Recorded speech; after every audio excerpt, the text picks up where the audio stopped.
Hello everyone, welcome to my YouTube channel. जोङो दाखालि माबायाव बेरायनो थांदोंमोन लोगोफोर मा होनोमोनलाय नवग्रह टेम्पोलाव बेनिफ्राय थांबाय थानाय माबायाव लामायावनो ब्रह्मपुत्र दैमाखौ नुयो आरोना लोगोफोर बेखायनो आं बेखौ भिडिअ लाबाय थादोंमोन ओमफ्राय थांबाय जि मोजांखा लोगोफोर लामायाबो ओमफ्राय नै जों साथि खाला सावबाय लोगोफोर साथि खाला सावनानै एसे भिडिअ रिल्स लाबाथ' जाखायाना लोगोफोर नङा होमबा जेनेबा फेशन खालामबाय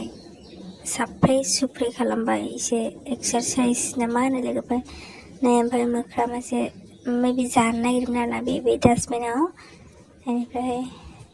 फैबाय जों लोगोफोर बाय बाय थेंक्स फर वाचिं गाइस